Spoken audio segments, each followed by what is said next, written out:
కర్కాటక రాశి వారు ఈ వారం ముందుగానే నిర్ణయించుకున్నటువంటి కార్యక్రమాలు ఏవైతే ఉంటాయో వాటిని పూర్తి చేసుకోగలుగుతారు. పరిచయాలు, స్నేహాలు, బంధుత్వాలు ఈ వారం మరింత బలపడేటటువంటి అవకాశాలు ఉన్నాయి. అనేకమైనటువంటి వ్యాపకాలను కూడా మీరు సృష్టించుకునేటటువంటి ప్రయత్నాలు చేస్తుంటారు. కొద్ది స్థాయిలో ధనాన్ని కూడా ఈ వారం మీరు పొందగలుగుతారు. వివిధ రూపాల్లో అవసరాలు తీరిపోతూ ఉంటాయి. మీ యొక్క దగ్గర వ్యక్తులకు మీరు ఆర్థికంగా సహకారాన్ని అందించే ఆలోచనలు కూడా చేస్తుంటారు. కుటుంబపరమైనటువంటి సంతోషాలు, సౌఖ్యాలు మీకు మానసికంగా ఆనందాన్ని కలుగచేస్తూ ఉంటాయి.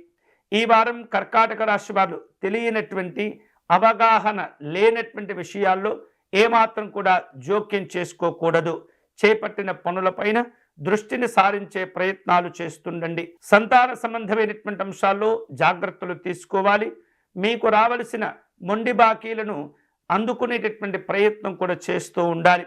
వివిధ రూపాల్లో పిల్లలు పలు రకాల చెడు ఆలోచనలు చేస్తూ ఉన్నప్పుడు వారిని జాగ్రత్తగా గమనించండి. స్నేహపూర్వకంగా వారికి నచ్చచెప్పండి. తిరిగి మంచి మార్గంలో ప్రయాణించేందుకు మీ యొక్క తోడ్పాటును అందించవలసి ఉంటుంది. ఆత్మీయులను కలుసుకుంటారు. సంభాషణలు, సమాలోచనలు చేస్తూ ఉంటారు. పలు రకాల విందు కార్యక్రమాలను కూడా ఈ వారం మీరు ఏర్పాటు చేసుకుంటారు. ఈ వారం ఈ కర్కాటక రాశి వారు పలు రకాల అజాగ్రత్తల వలన కనిపించకుండా పోయిన వస్తువులు కావచ్చు, పత్రాలు కావచ్చు, తిరిగి వాటిని పొందేటటువంటి అవకాశాలు ఉంటాయి.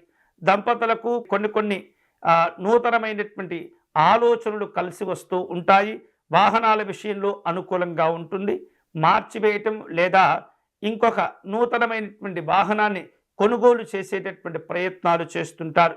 వ్యాపార కార్యక్రమాల్లో కర్కాటక రాశి వాళ్లకు ఈ వారం అనుకూలంగా ఉంటుంది. మంచి అభివృద్ధిని సాధించుకోగలుగుతారు.